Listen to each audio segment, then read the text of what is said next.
ये वीडियो है 30 अक्टूबर 1984 की और स्पीच है तत्कालीन प्रधानमंत्री इंदिरा गांधी की। और स्पीच इंदिरा के जीवन की लास्ट स्पीच होने वाली। किसे पता था कि अगली ही सुबह उनके ही गार्ड उन्हें गोलियों से छलनी कर देंगे। जनरल सिंह भिंडरावाले जैसे ही पंजाब की पॉलिटिकल एक्टिविटीज में इन्वॉल्व हुआ, पूरे पंजाब की पॉलिटिकल, सोशल, क्रिमिनल और कम्युनल एक्टिविटीज अपने हाथ में ले। भिंडरावाले ने जब जाना कि सरकार उसे अरेस्ट करने वाली है तो उसने स्वर्ण मंदिर के अकाल तख्त में अपना डेरा डाल दिया, क्योंकि सरकार वहां जाने वाली नहीं थी। जनरल सिंह को अरेस्ट करने के लिए सरकार ने ऑपरेशन ब्लू स्टार चलाया। जनरल सिंह की डेथ होने से कम्युनल वायलेंस इतना बढ़ गए कि तत्कालीन प्रधानमंत्री को मारने की प्लानिंग होने लगी। इंदिरा को उनके ही गार्डों ने, जिसमें सतवंत सिंह व बेअंत सिंह शामिल थे, 33 गोलियां मारकर उनकी हत्या कर दी। इंदिरा की मौत का सदमा पूरे भारत को लगा। इसके परिणाम स्वरूप पूरे भारत में भारी मात्रा में दंगे हुए और लगभग 16,000 सिखों की हत्याएं की गई। ऑपरेशन ब्लू स्टार से लेकर इंदिरा गांधी की हत्या तक का भारत के इतिहास का ब्लैक ट्रुथ का एक पेज। अब आज हम उसी पेज को पलटेंगे।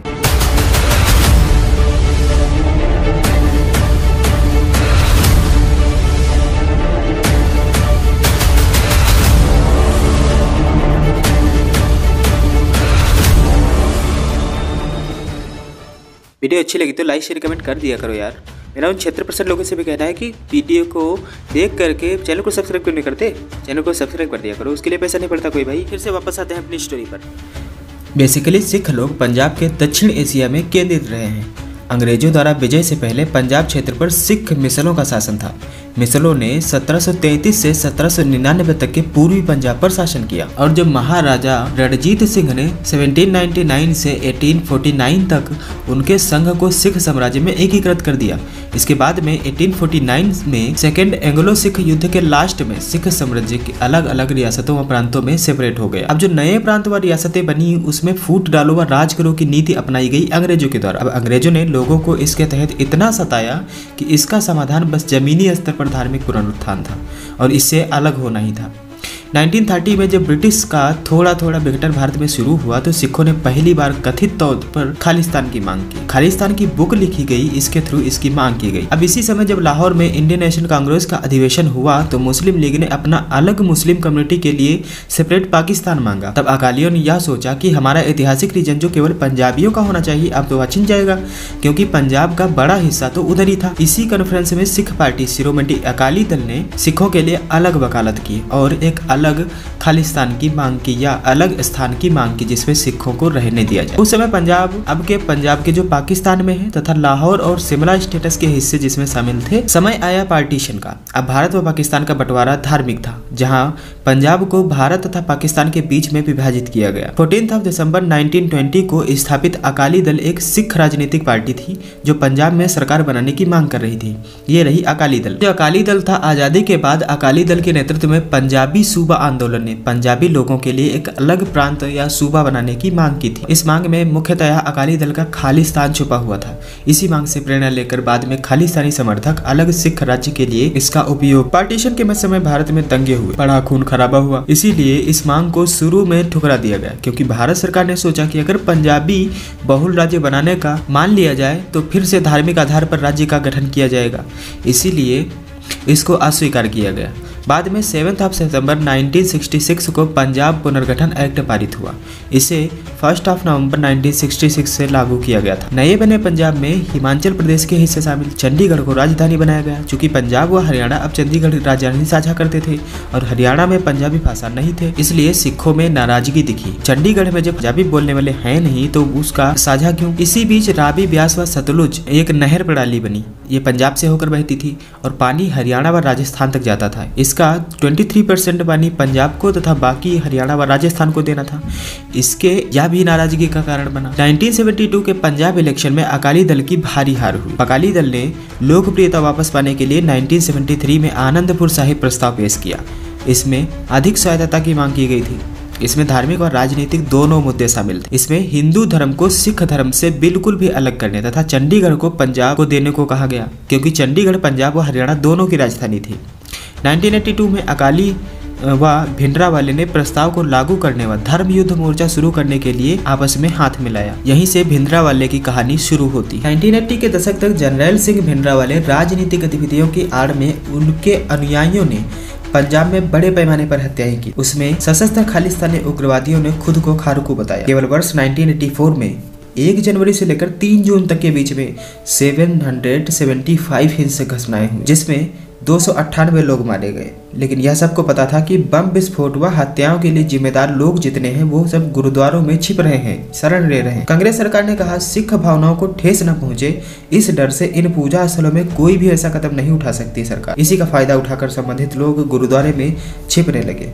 खुलेआम हथियारों की तस्करी की विस्तृत रिपोर्ट इंदिरा गांधी को दी गई, लेकिन सरकार ने कार्रवाई नहीं करने को कहा। अक्टूबर 1983 में 6 हिंदू बस यात्रियों की हत्या कर दी। पंजाब में इमरजेंसी लागू कर दी गई, जो 1 दशक तक लगभग लागू रही। इन हिंसक घटनाओं का एक और कारण था। अकाली दल ने फरवरी 1984 में भारतीय संविधान के आर्टिकल 25 सेकंड के बी के खिलाफ विरोध करते हुए कहा कि इसमें लिखा है हिंदुओं के संदर्भ में सिख हो, जैन हो, बौद्ध धर्म को मानने वाले लोगों को शामिल किया जाएगा। यानी कि हिंदुओं के संदर्भ में जो हिंदू शब्द है इसमें शामिल किया जाएगा सिख को, जैन को, बौद्ध धर्म को मानने वाले लोग। अकाली दल ने कहा कि सिख धर्म हिंदू शब्द की कोई भी मिलावट नहीं चाहता, इसकी सभी अस्पष्टताओं को दूर किया जाए और संविधान से इसको हटाया जाए। उसने कहा इससे सिख आबादी को सिद्धांत व व्यवहार दोनों प्रकार से कठिनाई होती है। उदाहरण के रूप में मान लेते हैं एक सिख जोड़ा है जो अपने धर्म के रीति रिवाजों के अनुसार विवाह करेगा तथा अपने विवाह को हिंदू मैरिज एक्ट 1955 के तहत पंजीकृत कराना होगा, रजिस्टर कराना। अकालियों ने ऐसे सभी कानूनों व नियमों को सिख धर्म के लिए बदलने की मांग की। इन्हीं सारी उपरोक्त घटनाओं ने ऑपरेशन ब्लू स्टार की नींव डाली।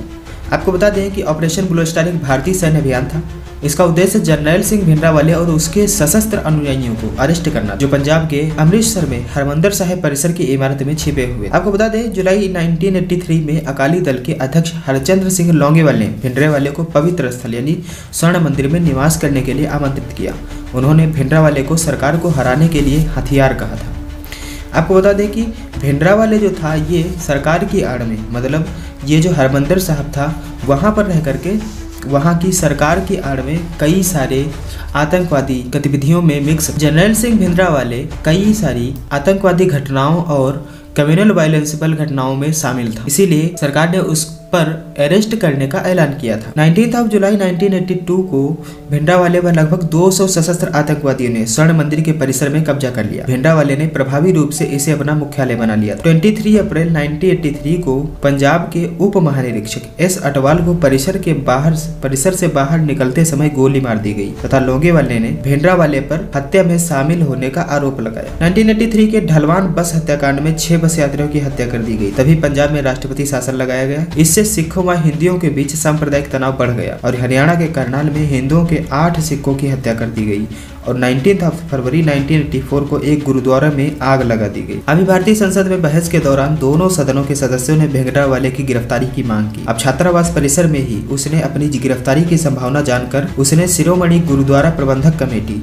जो कि स्वर्ण मंदिर की कमेटी थी, इसके अध्यक्ष तोहरा को स्वर्ण मंदिर के अकाल तख्त में अपना मुख्यालय स्थापित करने के लिए मंदिर के उच्च पुजारी ने इसका विरोध भी किया, लेकिन आज तक ग्रंथ साहिब के ऊपर की मंजिल पर कभी भी कोई भी नेता नहीं गया। लेकिन कमेटी के हेड तोहरा ने कहा भिंडरावाले की गिरफ्तारी रोकना बहुत ही जरूरी है और इसके लिए आवश्यक है कि वह यहीं रहे। 14 दिसंबर 1983 को बब्बर खालसा के सदस्यों द्वारा भिंडरावाले को बाहर जाने को कहा गया। कुछ नेताओं ने अकाल तख्त परिसर और राज्य भर के अन्य गुरुद्वारों में भिंडरावाले की गिरफ्तारी की मांग की। प्रमुख में अकाल तख्त के आध्यात्मिक नेता और जत्थेदार ज्ञानी प्रताप सिंह शामिल थे। उन्हें अन्य असंतुष्टों के साथ, जिनमें हरबंस सिंह मनचंदा, निरंजन सिंह, जर्नैल सिंह, सूरज सिंह, इनको सबको मार दिया गया था। ये आतंकवादी स्वर्ण मंदिर में पनाह पाने में सफल रहे क्योंकि उन्हें परिसर के मुख्य व्यक्तियों से पूर्ण या आंशिक समर्थन प्राप्त था। भारत की रॉ ने परिसर से भिंडरावाले की गिरफ्तारी या अपहरण करने के लिए ऑपरेशन सनडाउन नामक योजना तैयार की। सरकार ने भिंडरावाले की गिरफ्तारी करने के लिए नरसिम्हा राव के नेतृत्व में एक टीम भेजी और भारत में कानूनी व्यवस्था बिगड़ती चली गई। इंदिरा गांधी ने लोगों से गिरफ्तारी में सहयोग के लिए मनाने की कोशिश की। इंदिरा गांधी ने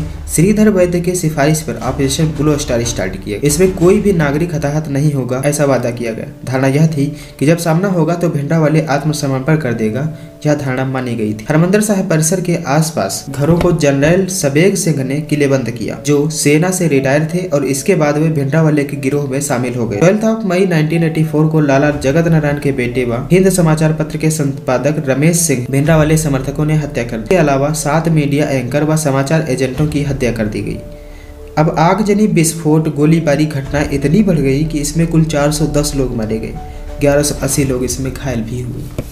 उप सेना प्रमुख श्रीनिवास कुमार सिन्हा ने बताया कि सेना ने मंदिर पर हमले की तैयारी 18 माह पहले कर दी थी। 2 माह पहले जब आक्रमण किया गया तो वायुसेना के हेलीकॉप्टर ऊपर उड़कर तस्वीरें ले रहे थे। आरपीएफ ने 2 माह पहले मंदिर को घेर लिया था। अब जानते हैं इसमें इन्वॉल्व सेना जो ऑपरेशन ब्लू स्टार में शामिल थे। मंदिर के भीतर भिंडरावाले सबेग सिंह, दमदमी टकसाल के प्रेसिडेंट अमरीक सिंह शामिल थे। उसी के बाहर भारतीय सेनाओं में कुलदीप सिंह बराड़ ने कमान संभाली। 31 मई को उन्हें मेरठ से बुलाया गया था। वे एक जाट सिख थे, भिंडरावाले की ही जाति के थे। सबेग सिंह उनका छात्र रहा था, इसीलिए उससे भी परिचित थे। ऑपरेशन में 6 जनरलों में 4 सिख थे। सेना के ऑपरेशन को 2 उप श्रेणियों में विभाजित किया गया। ऑपरेशन मेटल, परिसर से सभी आतंकवादियों को बाहर निकालना। इसके लिए बराड़ की 9 इन्फेंट्री डिवीजन को नियुक्त किया गया था। एक था ऑपरेशन सॉप। ऑपरेशन शॉप में पंजाब के चरमपंथी इलाकों पर हमला करना और ग्राम में बचे सभी आतंकवादियों को गिरफ्तार करना। 1 जून को पहली बार सीआरपीएफ ने 12:40 से 8:40 तक गोली चलाई। इसके में मध्य मशीन गन, हल्की मशीन गन और राइफलों को यूज किया गया। इसमें 1 महिला, 1 बच्चे सहित 8 तीर्थयात्रियों की जान गई। इसमें मंदिर में कुल 34 गोलियां लगी। 2 जून सेना ने कश्मीर राजस्थान के गंगानगर की अंतर्राष्ट्रीय सीमा को सील कर दिया। गांव में सेना की 7 टुकड़ियां शामिल थी। सारा पंजाब का आवागमन बंद कर दिया। बिजली पानी काट दी गई। 3 जून रात में कर्फ्यू लगा दिया गया। सेना ने पूरे पंजाब में गश्त कर दी। सेना ने मंदिर के बाहर तथा अंदर जाने वाले सभी रास्तों को क्लोज कर दिया। पूरे मंदिर को सेना ने घेर लिया। 3 जून को मंदिर के अंदर जाने वाले किसी भी व्यक्ति को यह भी पता नहीं था कि मंदिर में कर्फ्यू लगा। ऑपरेशन शुरू होने से पहले कुलदीप सिंह बराड़ ने सैनिकों को संबोधित किया था। यह कार्रवाई सिखों या सिख धर्म के लिए नहीं है, यह आतंकवादियों के खिलाफ है या आतंकवाद के खिलाफ है। अगर उनमें से कोई ऐसा है जिसकी धार्मिक भावनाएं प्रबल हैं या अन्य आपत्तियां हैं और वह इस ऑपरेशन में भाग नहीं लेना चाहता तो वह इससे बाहर निकल सकता है और यह उसके खिलाफ बिल्कुल भी नहीं माना जाएगा। कुलदीप सिंह बराड़। पर किसी ने भी इससे बाहर निकलने का विकल्प नहीं चुना। 4 और 5 जून को तीर्थयात्रियों को मंदिर छोड़ने के लिए संदेश जो लाउड स्पीकरों पर बजाए गए थे।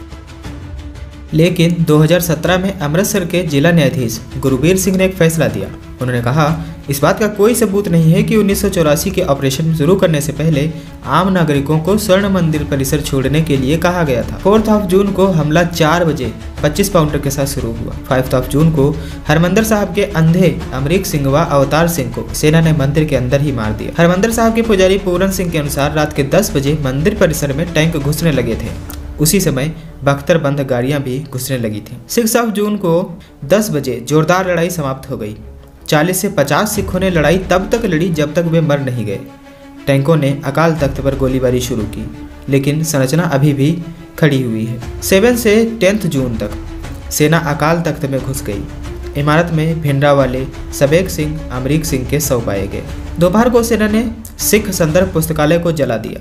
पुस्तकालय में कई कलाकृतियाँ थीं और सिख गुरुओं द्वारा हस्तांतरित पत्र भी थे। ऑपरेशन के बाद ज्ञानी जैल सिंह परिसर का दौरा करने गए, तभी उन पर एक स्माइनर ने गोली चलाई। एक गोली कर्नल की बाह में लगी जो उनके संरक्षक के तौर पर गए थे और उनकी मृत्यु हो गई। अब जानते हैं कि इस ऑपरेशन में हताहतों की संख्या कितनी थी। लगभग इसमें 700 सैनिक मारे गए जो कि भारतीय सेना के। लगभग इसमें 5000 निर्दोष तीर्थयात्री, सिख उग्रवादी और नागरिकों की मौत हुई। पंजाब के इतिहास में इससे बड़ी संख्या में नागरिक कभी नहीं मरे। परिणाम ये हुआ कि सिख हिंसाएं पहले से ज्यादा बढ़ गई और लोग तत्कालिक प्रधानमंत्री इंदिरा गांधी को उसका जिम्मेदार ठहराया और उनको मारने की प्लानिंग चलने लगी। इसके बाद इंदिरा गांधी की जान का खतरा बढ़ गया। खुफिया ब्यूरो ने उनके निजी अंगरक्षक दलों से सिखों को हटाने का आदेश दिया। इंदिरा ने सोचा कि सिखों को अपनी सुरक्षा हटाने का मतलब जनता को घृणा उत्पन्न होगी कि सारे सिखों से मुझे घृणा है, और उन्होंने दिल्ली पुलिस को अपने अंगरक्षा में फिर से सिखों को लगाने का आदेश दिया, जिसमें बेअंत सिंह जो उनका सबसे पसंदीदा सिपाही माना जाता। समय बढ़ता रहा, गांधी को मारने की कोशिश भी बढ़ती रही। दिन आया 31 अक्टूबर 1984 का। लगभग 9:30 बजे की बात है। इंदिरा गांधी ब्रिटिश अभिनेता पीटर उस्तिनोव से इंटरव्यू के लिए जा रही थी। श्रीमती के साथ कांस्टेबल नारायण सिंह, निजी सुरक्षा अधिकारी रामेश्वर दयाल, निजी सचिव आर.के. धवन भी थे। वे दिल्ली के सफदरगंज रोड नंबर 1 पर प्रधानमंत्री निवास के बगीचे से होकर अकबर रोड की तरफ जा रहे थे। इंदिरा गांधी ने उस दिन बुलेट प्रूफ जैकेट नहीं पहनी थी, जिसे ऑपरेशन के बाद हर समय पहनने की सलाह दी गई थी। जब वे बेअंत व सतवंत द्वारा संरक्षित विकेट गेट से गुजरी तो बेअंत सिंह आगे बढ़े। अपने .38 रिवॉल्वर से 3 फायर किए जो उनके पेट पर लगे। फिर गांधी जी के जमीन पर गिरने के बाद सतवंत सिंह ने स्टर्लिंग सब मशीन गन से 30 राउंड फायर किए। फिर दोनों ने अपने हथियार नीचे फेंक दिए और बेअंत सिंह ने कहा, मैंने जो करना था मैंने कर दिया, अब तुम्हें जो करना है वो करो। अगले 6 मिनट में तरसेम सिंह और शमशरण सिंह ने बेअंत सिंह को वहीं मार दिया और सतवंत सिंह को उनके एक साथी के साथ पकड़ लिया। उन्हें मौत की सज़ा सुनाई गई और उनको केहर सिंह के साथ 1989 में फांसी दी गई। उनकी हत्या के 10 घंटे बाद, यानी इंदिरा गांधी के हत्या की 10 घंटे बाद शाम को सलमा सुल्तान ने उनकी हत्या की खबर दूरदर्शन पर दी। भारत सरकार द्वारा यह आरोप लगाया जाता है कि गांधी के सचिव आर.के. धवन के खुफिया और सुरक्षा अधिकारियों के आदेश को खारिज कर दिया था। मतलब आर.के. धवन ने ही खुफिया और सुरक्षा अधिकारियों का आदेश जो आया था कि सिख लोगों को इंदिरा गांधी की सुरक्षा से हटा दिया जाए, तो आर.के. धवन ने ही उसको खारिज कर दिया था। जबकि खुफिया विभाग ने इन्हीं दोनों गार्डों को, यानी इन्हीं 2 गार्डों और गार्डों को हटाने को बताया गया था। 9:30 बजे उनकी हत्या के बाद एम्स ले जाया गया। डॉक्टरों ने ऑपरेशन किया। 2:20 पर उनको मृत घोषित कर दिया गया। हत्या की बात करें तो हत्यारों द्वारा कुल 33 राउंड फायर किए गए, जिसमें से 30 गोलियां लगी, जिनमें 23 बॉडी छलनी करके बाहर निकल गई और 7 बॉडी के अंदर ही रह गई थी। 1 नवंबर को पार्थिव शरीर को दिल्ली की सड़कों से 3 मूर्ति भवन को ले जाया गया। 3 नवंबर को गांधी स्मारक राजघाट के समीप शक्ति स्थल में उनका अंतिम संस्कार किया गया। अंतिम संस्कार में पूरे विश्व के गणमान्य व पीएम, राष्ट्रपति व अध्यक्ष उपलब्ध रहे। इंदिरा की मृत्यु की रिपोर्ट को इतना बढ़ा चढ़ाकर दिखाया गया कि भारत में कम्युनल वायलेंस बढ़ गया व परिणाम स्वरूप भारत में भारी संख्या में दंगे हुए और 8,000 सिख मारे गए व अन्य स्रोतों की माने तो कुल 16,000 सिखों की मौत हुई थी उसमें। हत्या की जांच के लिए न्यायमूर्ति मनहर लाल प्राणलाल ठक्कर की अध्यक्षता में ठक्कर आयोग बना। ठक्कर आयोग रिपोर्ट में कहा गया कि मिली भगत में संदेह की सुई आर.के. धवन पर इशारा करती है, यानी आर.के. धवन भी हत्या में शामिल है। सतवंत सिंह व बेअंत सिंह पर बनी फिल्म कौन थे हीरे, जिसे 29 अगस्त 2019 में दिल्ली हाईकोर्ट ने इसको मंजूरी दे दी, बट केंद्रीय फिल्म प्रमाणन बोर्ड ने इसको बैन कर दिया। सतवंत और बेअंत से संबंधित अपनी राय कमेंट बॉक्स में जरूर दें। मिलते हैं नए टॉपिक के साथ, तब तक के लिए अपना ख्याल रखें, पढ़ते रहिए। महात्मा गांधी की मृत्यु की कहानी मैंने बहुत अच्छे से समझाई है, यहाँ पर क्लिक करें और देखें।